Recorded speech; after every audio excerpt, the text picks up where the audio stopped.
أعوذ بالله من الشيطان الرجيم بسم الله الرحمن الرحيم الحمد لله والصلاة والسلام على رسول الله وعلى آله وأصحابه وسلم تسليما كثيرا.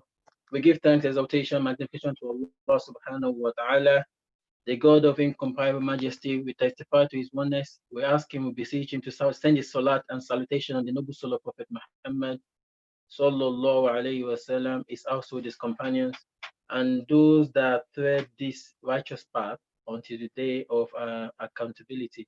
Welcome once again, my brothers and sisters, to this another edition of our Zakat and Waqf series. Today will be the third part of that series, inshallah. Alhamdulillah, because we realized from last time that we had to rush through a lot of the content, which actually defeat the purpose of the series itself, is for us to have a very good basic understanding of zakat. So if that's what we want to achieve, we then realize that actually we probably have to give more session for this particular topic to be discussed a bit more, so that we have the basic understanding of zakat. So inshallah, alhamdulillah, we've secured more sessions with our Imam. So he'll be willing to do it for us for a few more sessions, inshallah. So today will be a continuation of where we stopped last week, and it would go a bit into more details as to the relevant part of zakat to us, especially those of us living in the West and this age. And it would then go on to distribution and who are those eligible and the likes. But I'll leave him to decide which one he would talk about today. But before we start, a few reminder for myself and to yourself is that we are coming to an important time of the life of the Muslim, the first 10 days of the Hijjah, which we should all know that is the best days in the entire year of the Muslim, even best days than the month of Ramadan, the days of Ramadan. The scholars would say last 10 nights of Ramadan is the best 10 nights. However, these 10 days, the first 10 days of Dhul Hijjah, is better than the last 10 days of Ramadan. So that's how important it is. Allah subhanahu wa ta'ala says in Surah Al-Fajr, wal fajr wal layalin ashir. The walayalin ashir refers to these 10 days. It's such an important days in the life of the Muslim. And Prophet sallallahu alaihi wasallam was reported to have said, I'm not quoting verbatim, that the most beloved days in which Allah subhanahu wa ta'ala loves that good deeds to be done are these 10 days. So no deeds done in these 10 days that Allah subhanahu wa ta'ala would not accept, inshallah. So we are encouraged as Muslims to try as much as possible to increase in our good deeds during these 10 days. For those of us who are able to fast the first 9 days, let's do them. If you can't do the first 9 days, fast few of those days in the month. If you can't do that, at least fast on the day of Arafah. It is reported that the Prophet ﷺ said, he holds that whosoever fasts on the day of Arafah, Allah will forgive him his sins in the past year and the year to come. Subhanallah. So his sins in the past year, Subhanallah, will be forgiven, and in the year to come will be forgiven as well. So I would encourage myself and everyone listening to me to increase in the act of ibadat, including fasting, including dhikr, including Quran, trying to understand the Quran, learning the tajweed, just like as we do in the month of Ramadan. This is another opportunity for us to actually increase in our ibadat. And we should know there's a concept in Islam as well, that if a particular period is given preference, that the reward of doing good deeds during those periods will be increased in manifold, like compared to other days. It means that if we commit sins during this period as well, the sin, the reward of the sin will be a lot as well, will be grave compared to any other days as well. So I would encourage, as part of those things that we should try to do, is to move away from sins during this period as well. So not only increasing our ibadat, we should as well move away from sins. So that is going to be Eid al-Adha, and on the 10th day of that month. And we know we're not supposed to fast that day. That's why I said you fast for the first 9 days. But the 10th day we do Eid al-Adha. For those of us who intend to slaughter, we should stop cutting our nails and all that as well. I think it's from Monday or Tuesday, if I'm not depending on your counting. So, but inshallah, because there's no time, it's another lecture on its own. If you are part of our WhatsApp group, inshallah, we post something to encourage us, to let us know some of those rulings regarding Eid, slaughtering of animals, and all that, inshallah. So if you're not part of our WhatsApp group, inshallah, hopefully at the end of today, we'll be able to post the WhatsApp link that we can use to join, so that we can get all this information across, inshallah. And I ask Allah subhanahu wa ta'ala to make us benefit from the little we've said. So last week, the Ustaz, we're still waiting for him. I think he will join us around 10 past 4, inshallah. Last week, the Ustaz went on another aspect of Zakat. He talked about the role of Zakat in our life, that's to purify not just the mind, but the wealth as well, to instill the high moral qualities and uprightness in our life. The social role is to instill empathy, not just sympathy, empathy amongst the Muslims and the whole humankind.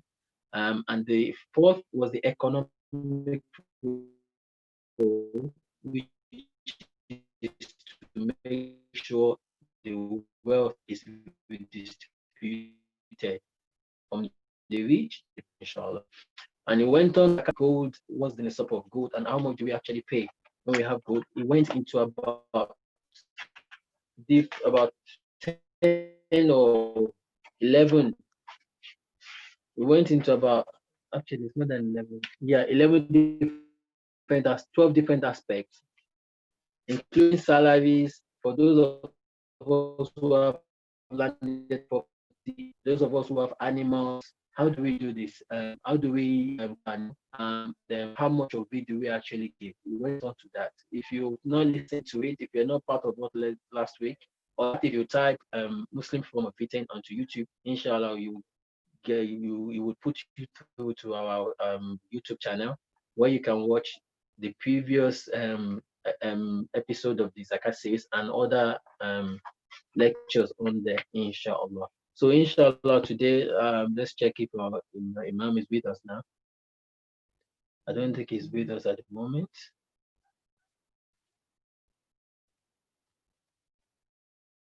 So inshallah, whilst we're still waiting for our Imam, another important information which inshallah will still remind us before the end of the session today, is that alhamdulillah, MFB would be hosting its 7th annual summer conference this August. We had initially planned to do it face to face like we usually do, alhamdulillah, and this conference is going year in, year out. Last year, alhamdulillah, we have over 350 participants together, family together, learning about the religion together, socializing, and trying to increase that bond of brotherhood amongst ourselves. But unfortunately, we had planned actually to have a bigger venue with more fun activities for us this year. But because of the pandemic, we have decided to host it online. We had no choice than to host it online. So we are doing it online this year, and it is free for everyone to attend. It will be free for everyone to attend. In the next few weeks, inshallah, we should be getting information, a bit more information as to how we need to register, what date it will be on the 21st to 23rd, and it will involve as well quizzes, soul-inspiring lectures, topical discussions amongst between our learned brothers and shuyukh and sisters, of course. So inshallah, it's something to put on your diary. So it will be between the 21st and the 23rd of this August. So we can see, I think we can see the post down there if it's big enough for us to see. So it will be on Zoom. So, but further details, inshallah, in the next few weeks will be sent to us, inshallah. If you have not joined us, our WhatsApp group, please do join our WhatsApp group to get more information on this, inshallah.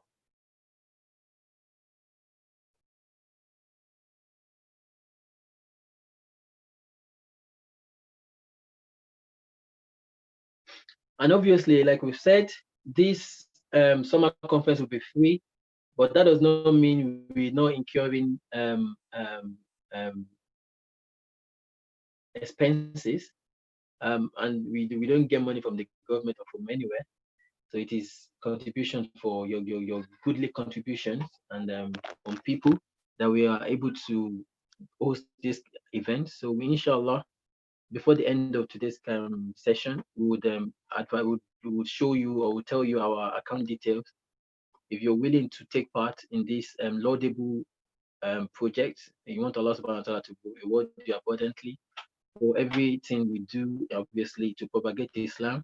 So inshallah, please do donate generously to MFB so that we can continue all these important and topical issues to educate the Muslim Ummah. So inshallah, before the end of the program, we would advertise the account details. Can someone help get in contact with our Imam? It's very unusual. Usually would have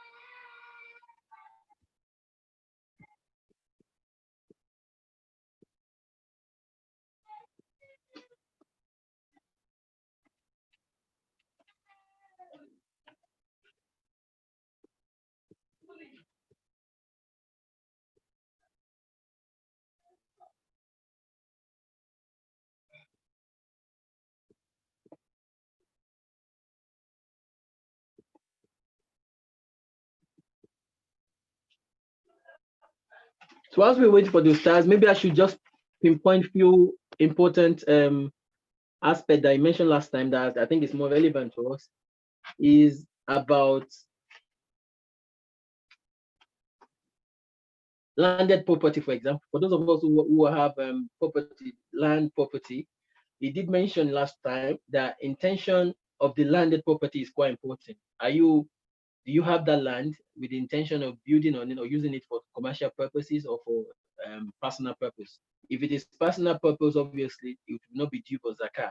However, if it is land, if it is for commercial purpose, then the current value of that particular land is calculated, and if it reaches the 85 gram of gold or 595 grams of silver, then it becomes zakatable, and it's going to be 2.5% that we would have to take out of that. Another one he mentioned was about company. The company, if you have a company or you're part of a company, so you have to calculate the net profit. If it is equivalent to the nisab of gold, 85 grams, then the zakat would either be 5% or 10%. Okay, that's for company. The zakat would either be 5% or 10%. Okay, so your net profit, if the net profit reaches the nisab, then you would have to pay zakat. It has to be 5% or 10%. You would have to choose that. However, if the gross income is used instead of the net profit, okay, if the gross income is used, then the zakat rate, and obviously if that reaches the nisab of 85, equivalent to 85 grams of gold at that particular time, then the zakat will be 2.5% of that, inshallah.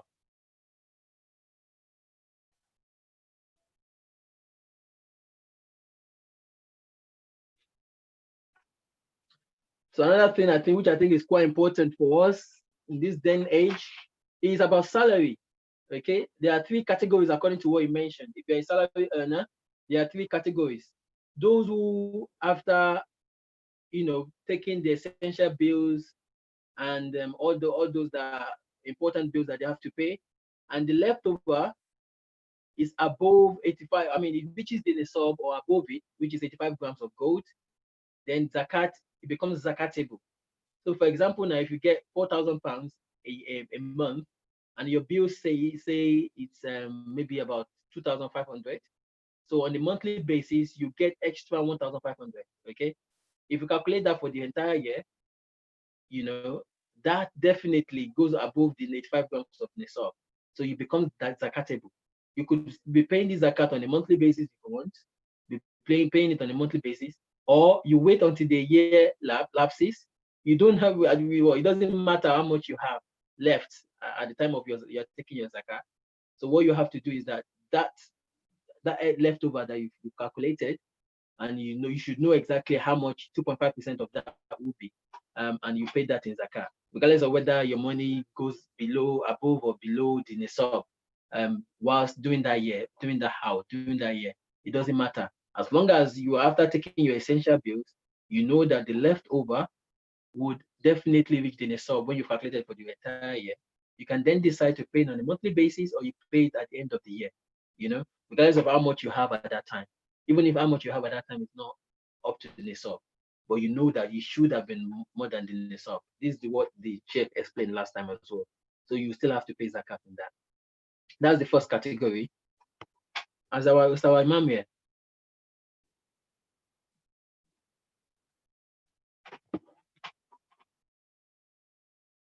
So the second category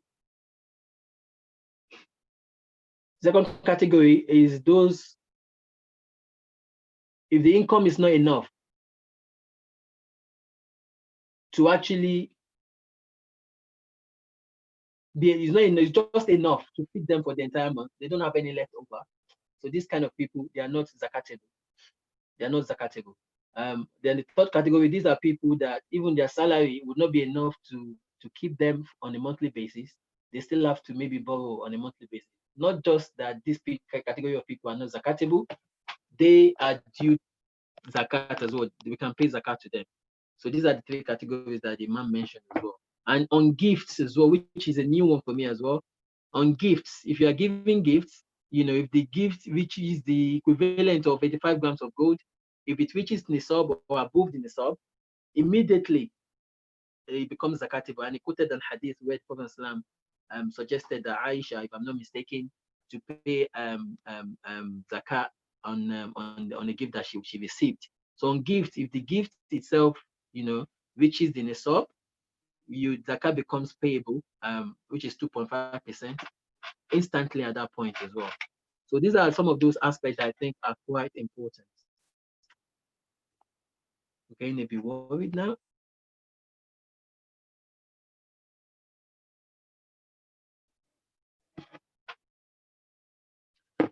So inshallah, if you give me a few minutes, I'll contact the Imam and then we'll take it from there. If the moderator could play some nasheed, please, or some Quran.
ولو أنهم رضوا ما آتاهم الله ورسوله وقالوا حسبنا الله سيؤتينا الله من فضله ورسوله إنا إلى الله راغبون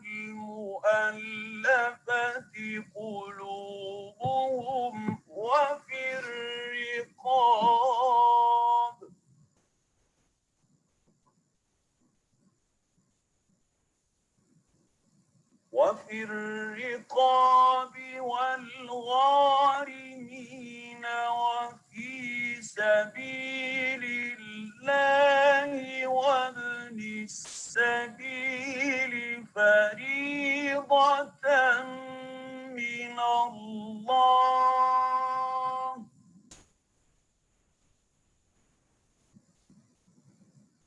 والله عليم حكيم.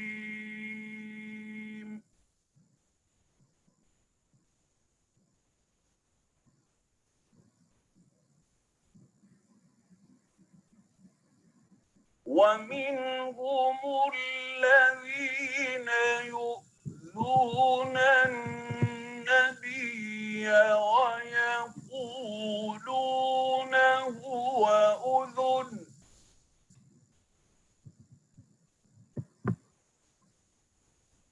قل أذن خير لكم يؤمن بالله ويؤمن للمؤمنين ورحمة للذين آمنوا منكم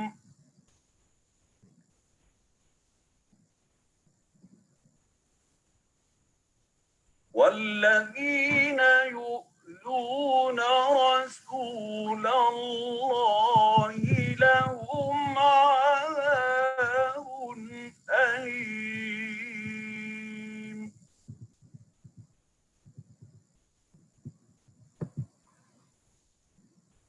يحلفون بالله لكم ليرضوكم والله ورسوله أحق أن يرضوه إن كانوا مؤمنين.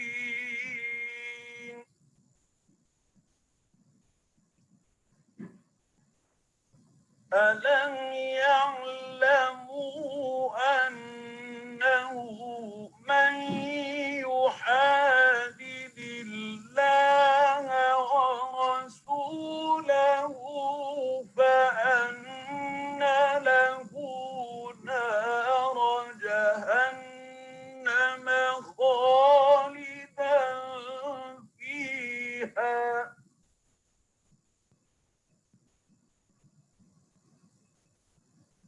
ذلك الخزي العظيم.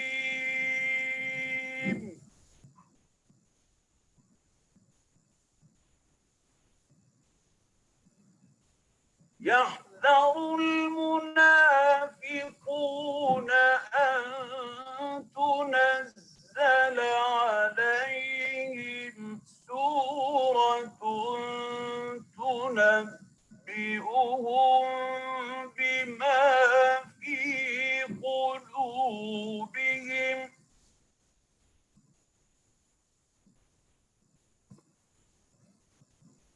قل استهزئوا إن الله مخرج ما تحذرون.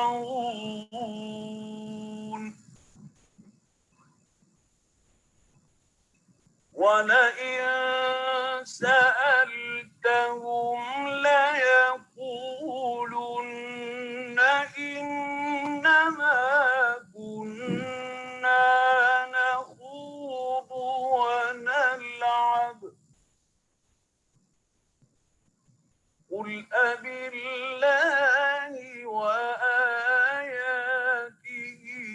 ورسوله كنتم تستهزئون.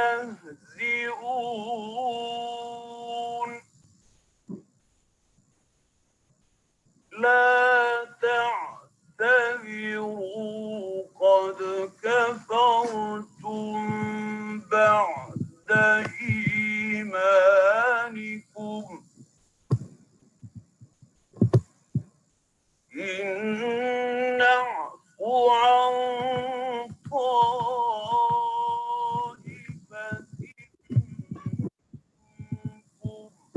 Yeah, alhamdulillah. Inshallah, our Imam should be joining us in a bit. We do apologize for the for starting a bit late today. May Allah subhanahu wa ta'ala overlook our shortcomings. This is beyond our control. May Allah subhanahu wa ta'ala accept it as act of worship from us. So our Imam is here with us, inshallah. If we can unmute him, and then without much ado, I'll hand over to Imam Dr. Abdullah Shu'aib. Bismillah.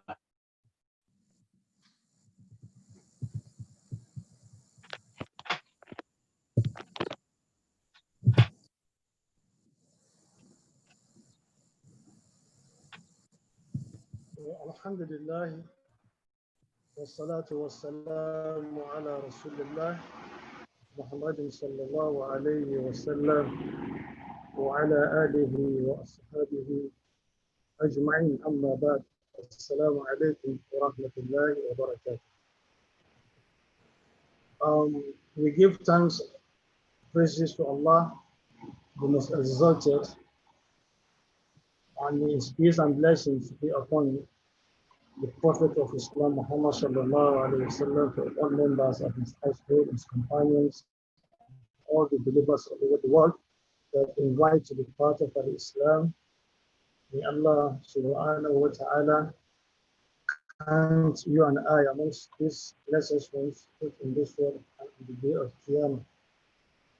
Having said that, I also want to join the moderator by also apologizing for coming behind schedule. In fact, I never knew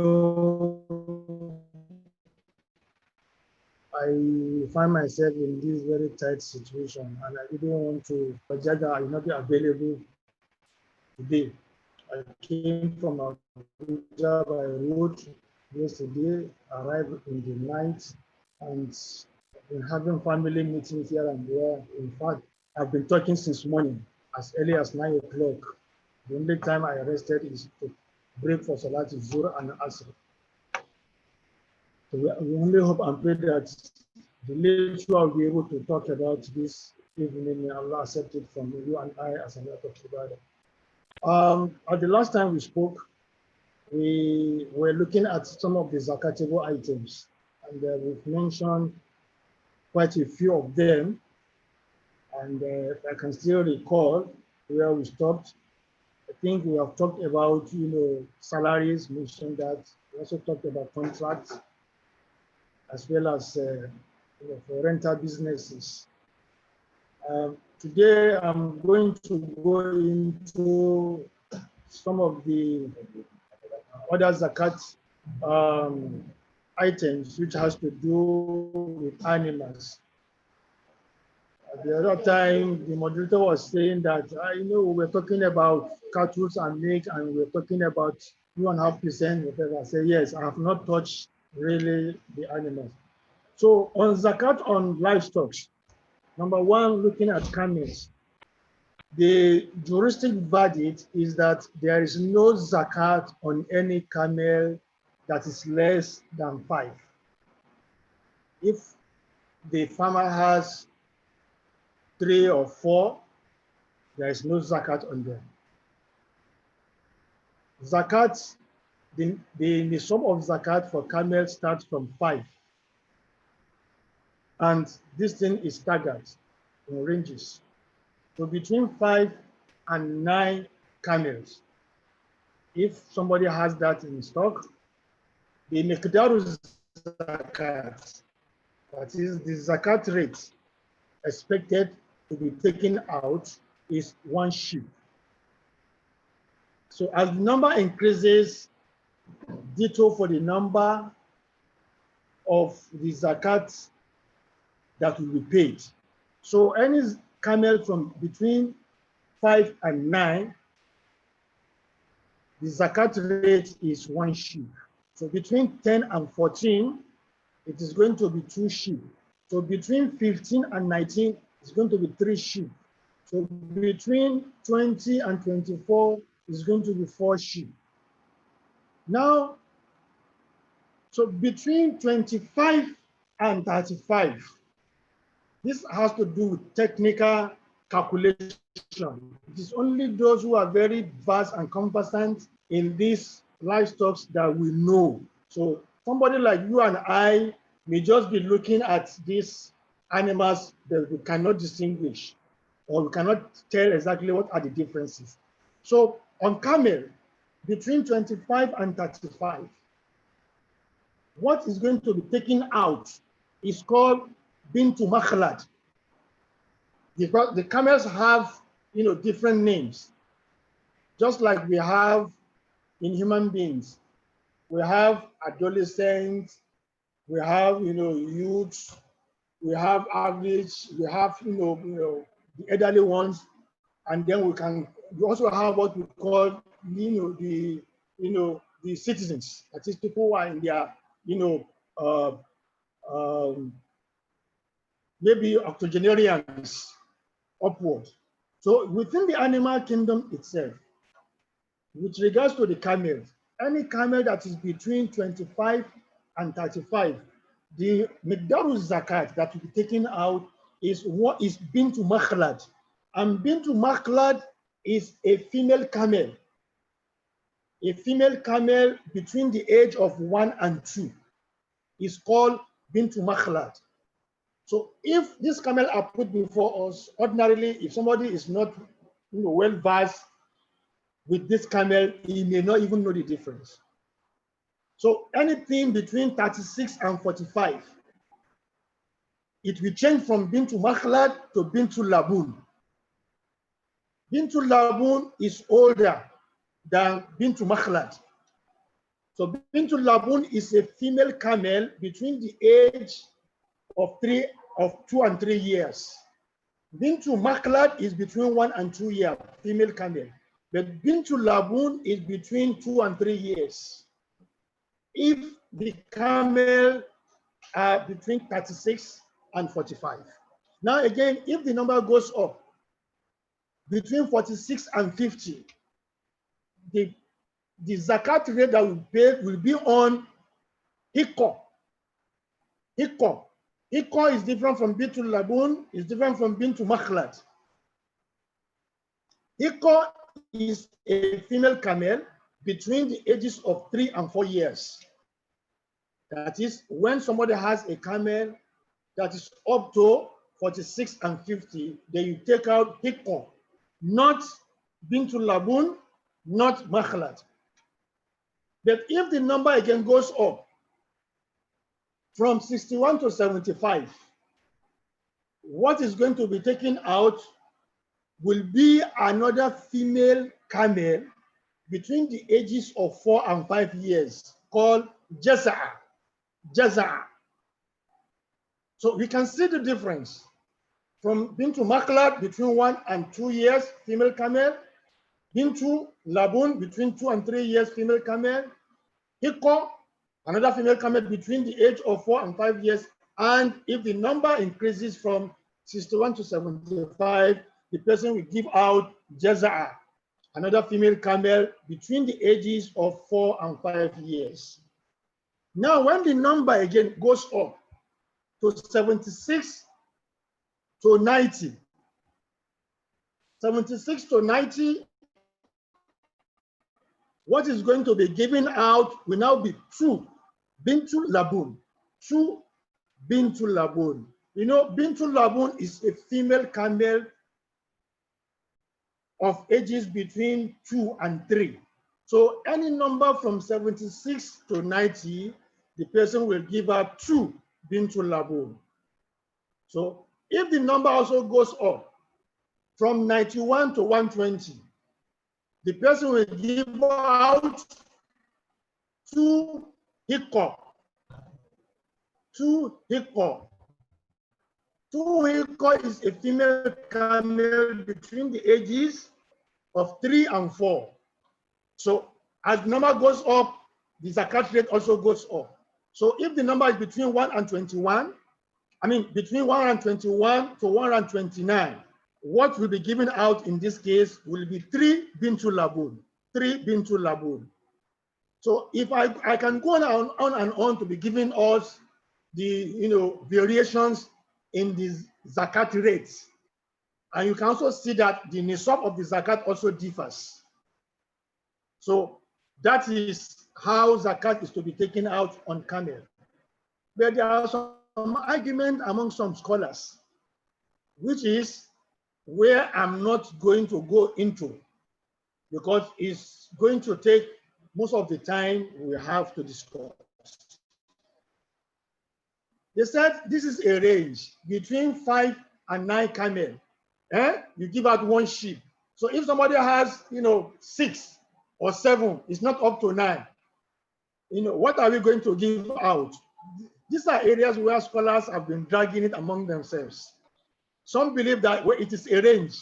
For as long as it is not less than 5 and it is not more than 9, what will be given out is 1 sheep.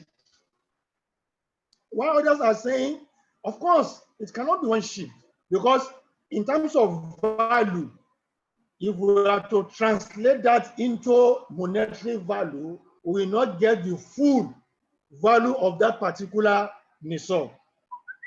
Like I said, these are areas, if we have to go into arguments, we will not come out of these arguments.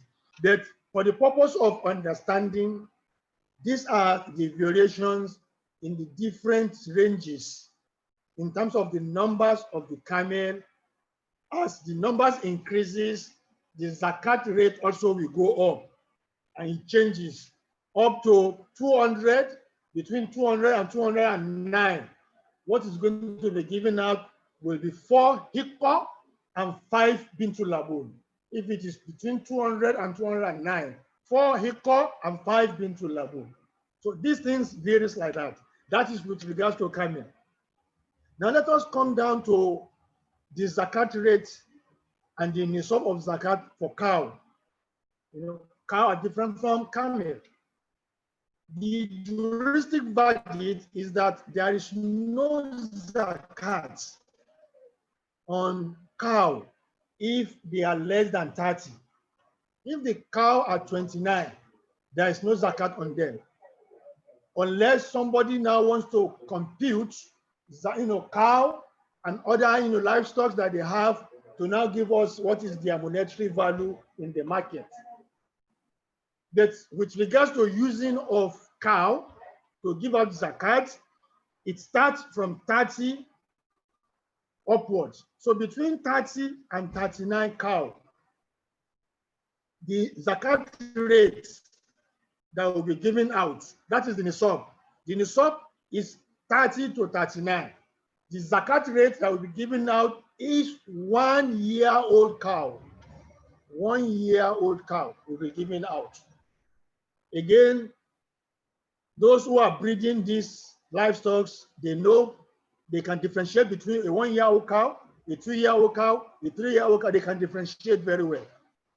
And also those who are also working in this particular sector, because of their regular, interaction, they are also, used to knowing this, this cow. So when somebody who's supposed to pay zakat on a particular, nisab, now wants to, try to at least play fast one on the zakat collector. If the zakat collector is not well grounded, he may be cheated. But if he knows, he will tell them, no, this is a 1-year-old cow. This is a 2-year-old cow. So between 30 and 39, the zakat rate is 1-year-old cow. Now, if it is between 40 and 59, is it going to be the same, zakat rate of 1-year-old cow? Of course not. It's going to be 1 2-year-old cow. You see, the first one between 30 and 39 is 1-year-old cow. So between 40 and 59 is going to be 1, but the age of the cow is 2 years, not 1-year-old.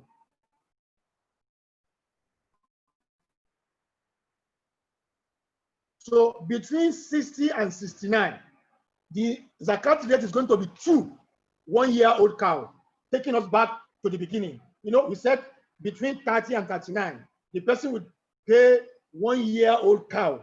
Now, if the number increases to 60 to 69, the person will give out 2 1-year-old cow.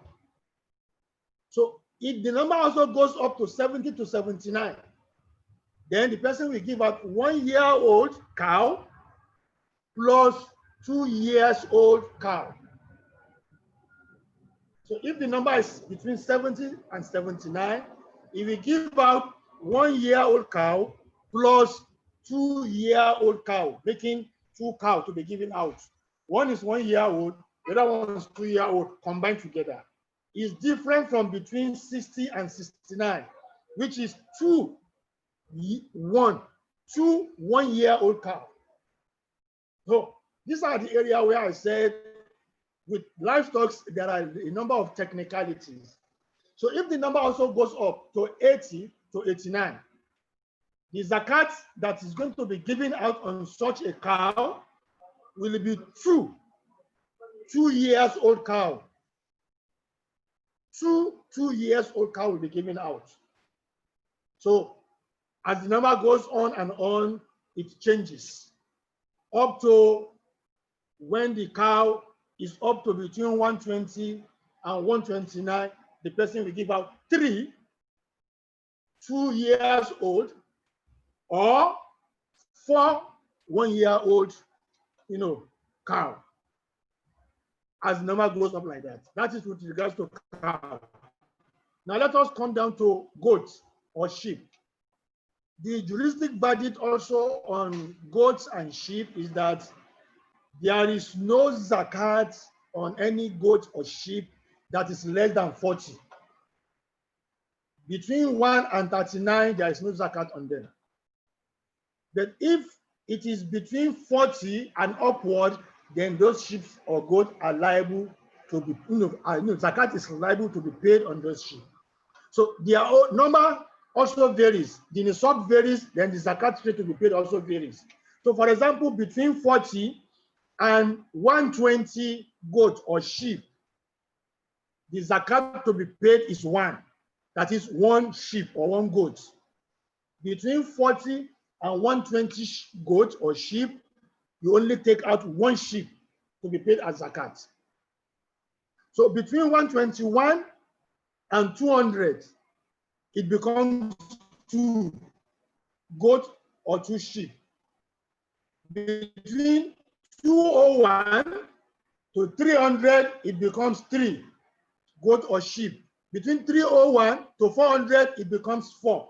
So between 401 to 500, it becomes 5. And it goes up like that in that ratio. That is with regards to goats or sheep. That is on livestock. So you can see that there is a difference between a farmer that is breeding, cow, but is only selling the milk produced by that cow. And that is why we said the nisab of zakat on that one varies with livestock. Or a farmer that is breeding cow, that is milking, that we get milk from, and he has decided to not sell off the cow because of old age plus the milk. The nisab also differs from livestock. So the zakat rates and nisab are not the same. So let us move to another aspect of zakatable items, which has to do with schools. Nowadays, so many brothers and sisters, they establish schools, either nursery or primary or secondary schools. Schools, according to the jurists, are classified into 3, groups. If the school, whether it is the primary or secondary or kindergarten, is for waqful khair, that is, it is for public good, endowment, charity, for public good. The juristic verdict is that there is no zakat on such school. Whatever profits they make in that school, the profit will still be deployed for the public good to provide, social services. So profit in this instance is not something that is being shared by the owner of the school or by the investors of that school, because it is classified under waqful khair. which means the school is dedicated for charity, public, to provide public good. So there is no zakat on that. But if the school is classified under what is called Waqf Hali, which means a family endowment, we establish this school so that whatever profit we get from the school, we'll be using it to maintain my family member long after I have gone. Then it means that school is a commercial school. So zakat will be paid on that school, and the nisab of zakat is going to be used in terms of currency by converting 85 grams of gold or 20 dinar of gold. 20 dinar, which is the equivalent of 85 grams of gold, will be, if the profits, the net profit of the school is up to that and above, then they must take out 2.5% or 1/48 of that amount as zakat rate to be paid out.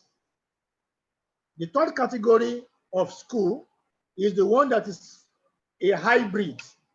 It's a combination of the first and the second one, which we call Waqful Khair wa Ahli.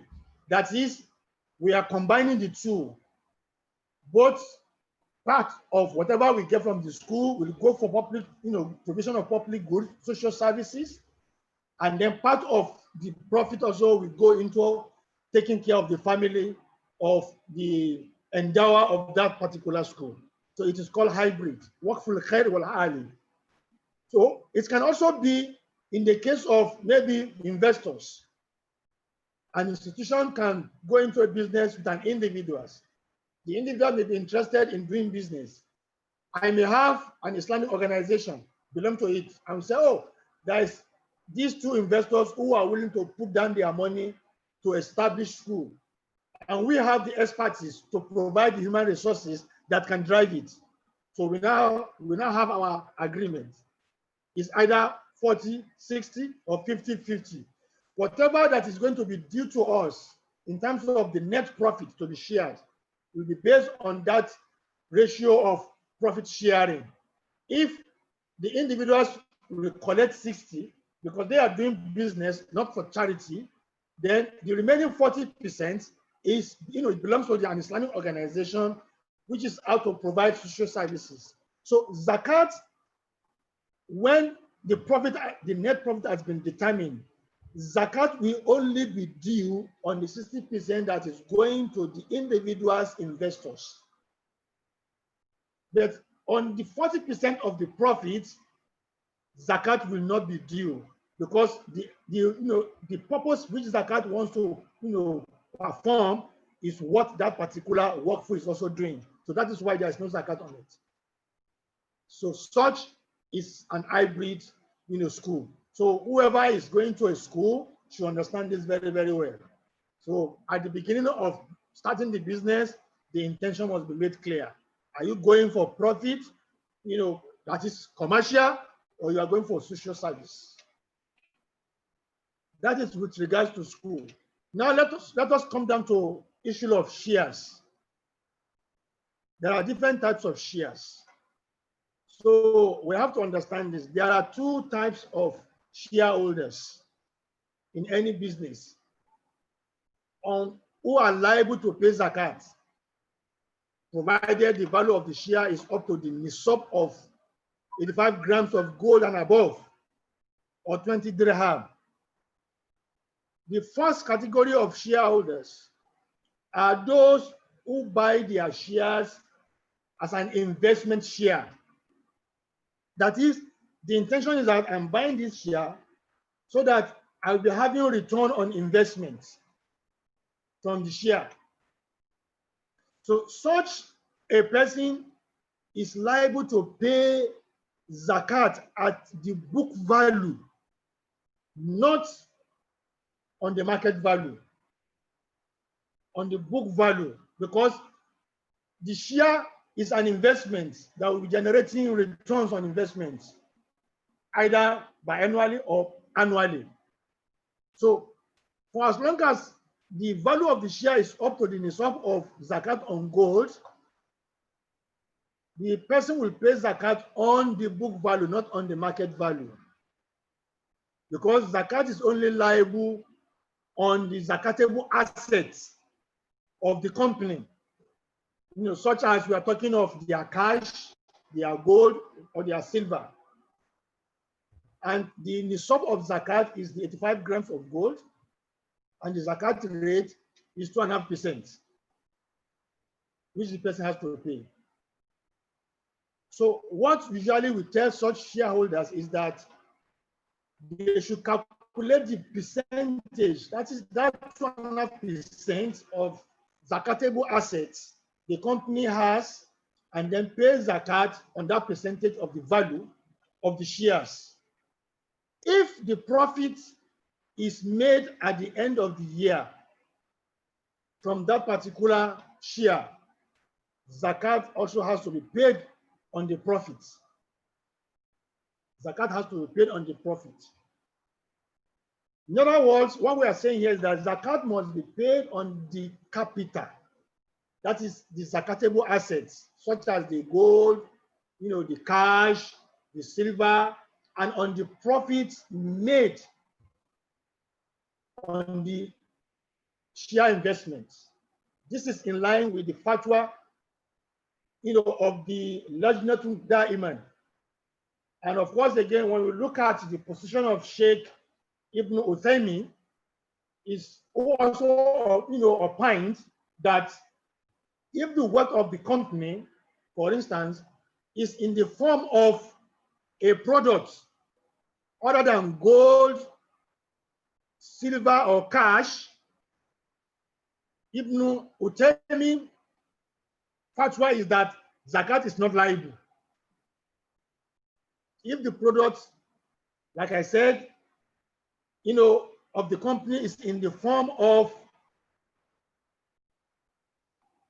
and if the wealth of the company is in the form of a product other than gold, cash, or silver, Ibn Uthaymin said such, investment is not liable for zakat. But zakat is liable on the profits if that investment generates profits. And that is if 1 year elapses on that particular investment and there is a profit which is equivalent to 85 grams of the nisab of gold, which is the nisab for money, then on such profit, 2.5% will be paid. So we can also see this fatwa in the Majmu' al-Fatawa Ibn Uthaymin. The second category of shareholders are those that they buy their shares with the intention of trading with the shares. So we call it trading shares, different from investment shares. This one is a trading shares. So he's not going to wait. As he's buying them, he's selling them, he's buying, he's selling. When the price goes on, he sells, makes profits. So that is a trading shares. On such shares, as long as the value of that share is up to the nisab of zakat, 85 grams of gold, or is equivalent in terms of naira, or in terms of pound sterling, if you convert that, then the person will be liable to pay 2.5% on the market value on annual basis, not on book value, which is the other way around for investment shares. But this one is on the market value because he's trading with it. He's not waiting till maybe end of the year. But this one is a revolving share, selling them. Buy, you sell, you buy, you sell. So on the current market value, not on the book value. If, again, there is a profit from the shares being sold, and the value of the profit is also up to the nisab of zakat, zakat will be paid on that share. This is also in line with the fatwa of Sheikh Ibn Uthaymin, which I mentioned earlier on. So for the purpose of calculating zakat on shares in companies. You know, there are scholars have been able to classify these companies into 4 categories for us. That there are 4 types of companies. Number 1, when we look at manufacturing and service companies, if there are manufacturing and service companies and you put your money in that company as an investor, in these companies, the fatwa is that there is no zakat on the shares of such companies, manufacturing and service companies. There is no zakat on the shares because the value of this share is based on the tools, equipment, buildings, cars, and so on and so forth of the companies, which are indispensable tools that the company needs to produce or to manufacture the products they want to sell. It's just similar to, trading with regards to a businessman who is doing rental services. There is no zakat on the canopies, on the chairs, on the table. But it is because these are tools the man needs to use to be able to get the product out for sales. So we don't collect zakat on those tools. So it is what those tools are generating that zakat will now be based on. So in this case of these companies, there is no zakat on this equipment because they are indispensable, material that they need to work with to produce those products or the services they are rendering. However, zakat is only liable on the profits of the shares. So it is the profit they are making on such shares that zakat is only liable on. And the nisab of zakat for this is the same thing with nisab of zakat for gold and for money. That is 85 grams of gold. And when we convert that to naira, which I've mentioned some times ago, which is 1,110,440 naira. We convert that, to pound sterling. That is the net. We are talking of the profit, net profit. And then the zakat rate is 2.5% that is going to be paid on such manufacturing and service company. The second category of companies that also deals with shares are those that are dealing in trade, like buying and selling goods without doing anything to change those products. These are companies that are dealing with importing and exporting, or international companies. I will explain this. On this type of companies, they are not changing the products. Like, for example, this biro I have with me, or this cell phone I'm holding, they import them either from China or any other country. They are not going to change this product. They are not doing anything to change it. They are just bringing it in. Or even from this part of the world where we are, either from Nigeria here, we are exporting skin bags from Nigeria to UK or to China. And we are not changing the skin bag. It has been produced the way they are. So we are dealing in buying and selling of these things without changing them. The same, zakat, the sum of zakat is the same with the previous company that deals with manufacturing and service. 85 grams of gold in terms of money, the figure which I quoted earlier. And the zakat rate is going to be 2.5%.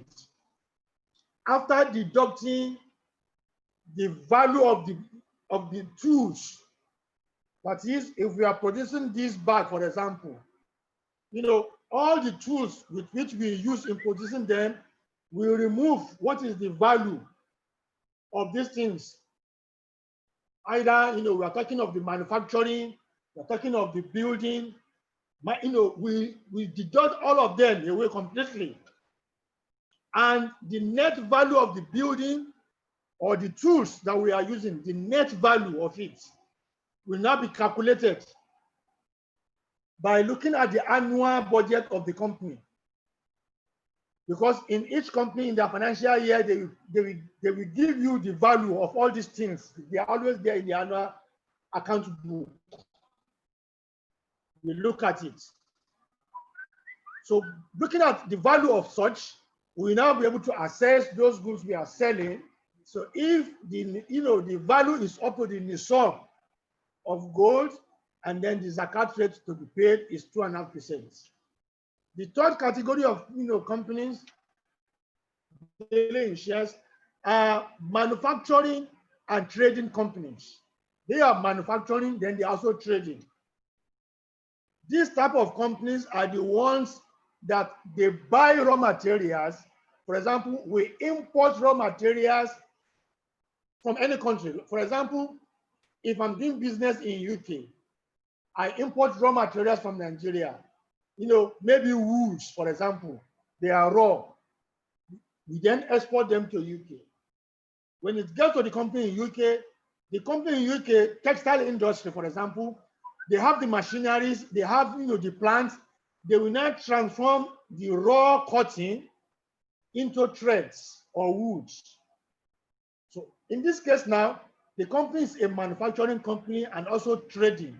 You import, then you tamper with the raw material, unlike the second company, which only does importing and exporting without tampering with the products. But this one imports the raw materials, transform it, change it, and then you now export it or you now sell it. So they are manufacturing, then they are also trading.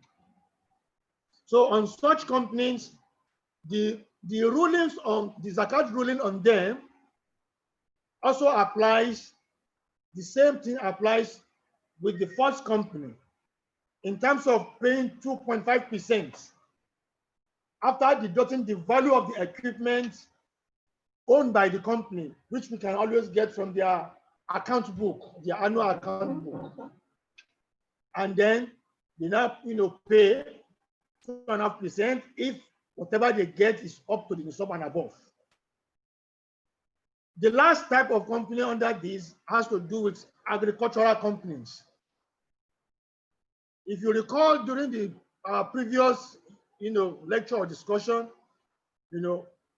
we said juristic verdict on agricultural produce is that on the day of harvest, they pay their zakat. 2/3 of whatever they harvest is what is going to be weighed, and then whatever is the value they pay as zakat.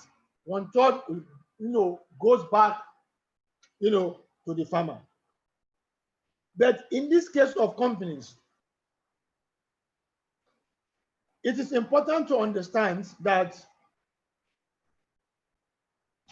for each of the crops and the produce that the company is dealing with, zakat has to be calculated on it. If the company is the one sourcing the raw material directly from their farm, there are some companies that they don't have the farm. What they do is they buy this farm produce from the farmers and then they transform. It's different. There are some companies, agricultural companies, that have their own firm. Like, for example, in Nigeria, I know of a company producing chivita and their likes. These are companies that have their own farm along the Lagos-Ibadan Expressway.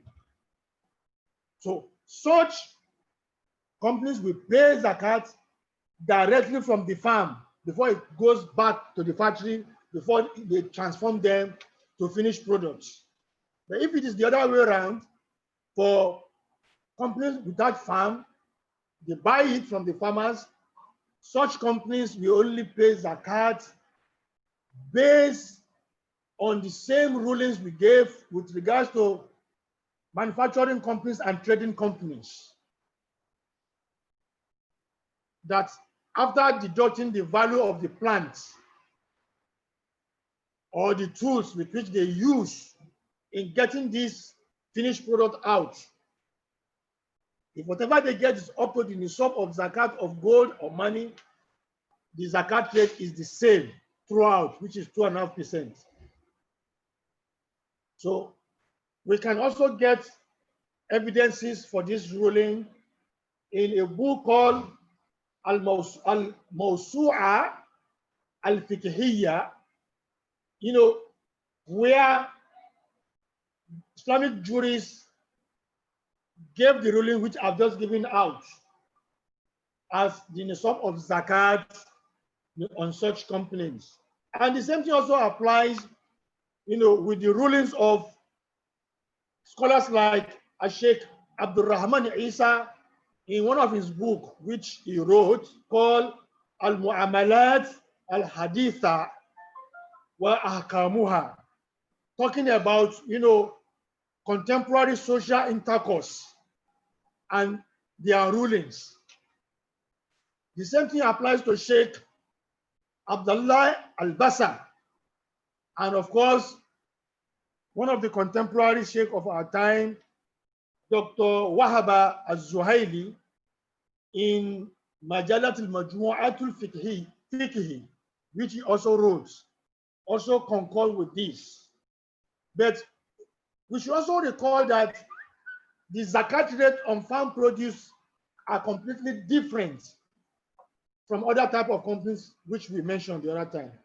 Recall that we said if the farm land where the farm produce or the crops are being harvested are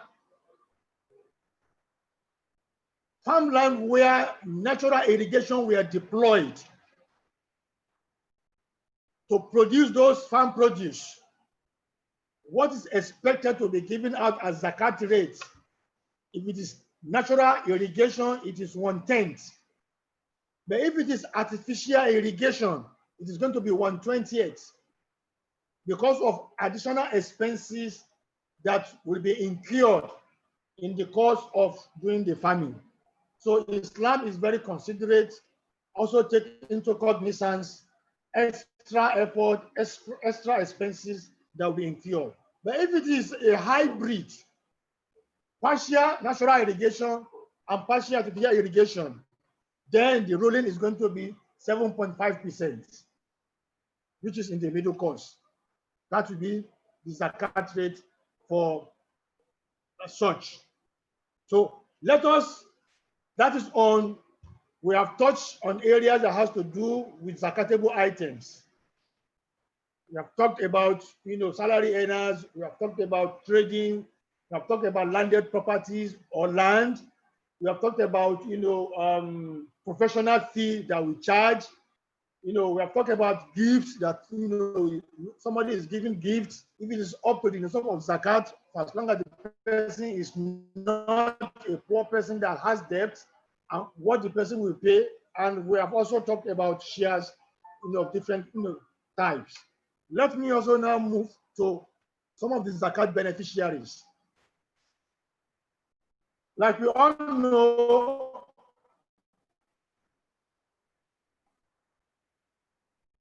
Quran chapter 9 verse 6 is mentioned 8 categories, which are as follows. Innama sadaqat lil fuqara, for the poor, for the needy, for the zakat workers, for rivers, for debtors, for those in bondage, for wayfarers, and in the cause of Allah or for humanity. These are the 8 asnaf of zakat, which we call zakat beneficiaries. And jurists are also of the opinion that it is not necessarily compulsory that if zakat is to be given out, we must make sure that we split them into all these 8 categories. No. It is based on what are the challenges prevalent at the material time when zakat is to be given out.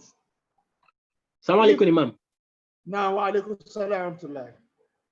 Can I suggest, because we are very short of time, why don't we start this one in the next session? I don't think we'll be able to complete. We only have about 15 minutes left for question and answer. If you don't mind, we'll start this one, inshallah, next time we meet, inshallah. Is that okay with you? It's okay. It's with you, inshallah. So if you can round up All in the right. next 1 to 2 minutes, inshallah. All right. So on this particular asnaf zakat, it is not compulsory that we split them into all equal parts. We look at the beneficiaries. The maslaha, that is the benefit, is that at that material time, who are the people who are in need of zakat? If majorly those who are in majority are the poor and the needy, we can pay zakat to these people. And they also take into cognizance the zakat workers. If the zakat workers are not being paid from whatever zakat they collect, then they are entitled also to a percentage out of this zakat, 1/8. Though in different climes, they have their different fatwa. Some will tell you it should not be more than, should not be more than 15%, because 1/8 will give you approximately about 12.5%. Some will say it should not be more than 15%. Some even went to the extent that they said it should not be more than 20% maximum. While some have 0%, because they have other sources which they use to pay their zakat workers. So whichever one that is applicable to the zakat institutions or the zakat operators in their area where they are operating, they should try to use, but they should always look at the maslaha, the benefit that will be going to the beneficiaries of the zakat, because that is the real essence of the zakat they have collected. They should not miss that particular purpose. How do we impact positively in the life of the less privileged people in our midst? And that is why we use zakat money to uplift them and also to make them to have a sense of belonging in the community. So at this junction, I want to pause here to entertain questions if there are, and then inshallah we will try to round up, with what is remaining with zakat in the next, series of discussion by Allah's willing. أقول قولي هذا وأستغفر الله لي ولكم والسلام عليكم ورحمة الله وبركاته.